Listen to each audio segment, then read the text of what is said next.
The Syrian leadership says it's committed to political reforms and peaceful change. Members of Russia's upper house of parliament are on a fact-finding mission to Syria, and they had talks with President Assad after hosting the country's opposition in Moscow here last week. Let's talk more about this and head to Canada. We're joined there by Michel Chossudovsky from the Centre for Research on Globalisation. Michel, very good evening to you. Thanks for being on RT International. It was good to see you. Russia says Western powers are piling pressure on the Syrian regime but turning a blind eye on the other side to atrocities by the opposition. I mean, can Russia and its delegation help shed light on what's really going on, do you think?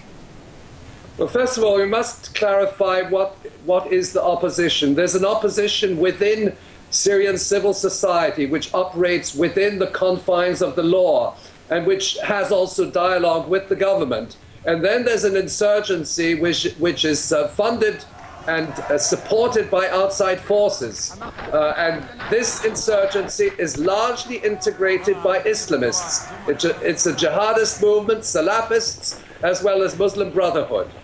And consequently, this insurgency is there to destabilize and create a pretext for responsibility to protect NATO intervention in Syria. OK, well, Moscow's saying that the Syrians should resolve the crisis themselves, at least try to, without that external involvement or international pressure in any shape or form where it may come. Do you think the people of Syria can manage without Western involvement, though? First of all, I think that there's absolutely no justification for any kind of foreign interference modeled on Libya. If there is any kind of action to be taken, it should be taken against the NATO powers which are interfering in the internal affairs of sovereign countries. They have blood on their hands, and they present themselves as humanitarians with a view to ensuring so-called pro-democracy movements in various countries, in this case Syria, when in fact those forces are largely integrated by terrorists. This is well documented. I think what is required in the wake of the Russian delegation's mission is an investigation into the causes and consequences of this insurrection. We have information that NATO headquarters in Brussels and the Turkish High Command are in fact drawing up plans for their first military step into Syria, and we also know that NATO is in fact recruiting mujahideen, jihadists, to assist them in their campaign in these various countries. So what you're saying, we're, I guess, maybe likely to see a repeat of the Libyan scenario, the way that's all played out. Do you think it'll go that way then? Well, it would not be the Libyan scenario because Syria is a country of more than 20 million people. It is at the crossroads of major oil producers. It's in the heart of the Middle East. It's surrounded by other countries. And any kind of military intervention in Syria would immediately lead to a scenario of escalation.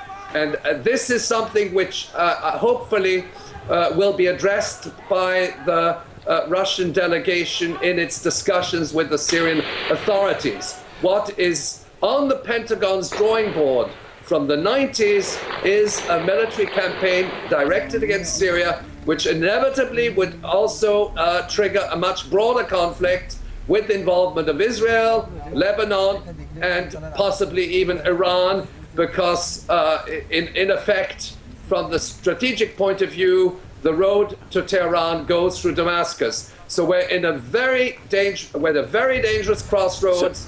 And hopefully this mission by the Russian upper house of the Duma will clarify matters, but it should certainly lead to targeting those countries which are sponsoring this insurrection. All right. But, I mean, you're painting a very gloomy picture there. Taking everything you say, but Russia's calling on both sides to talk in Syria. From what you've been saying, there isn't any danger that they're going to talk anytime soon, though, no? Well, the question is, there's an opposition within Syria which exists within civil society, and then there's an insurrection outside. There's some form of a national Salvation Council in Turkey, which doesn't necessarily represent Syrian public opinion. Their terrorist attacks directed against the Christian community in various parts of the country, which are well documented. Syria is a secular society, and I think there's a lot of room for progress between the government and opposition forces.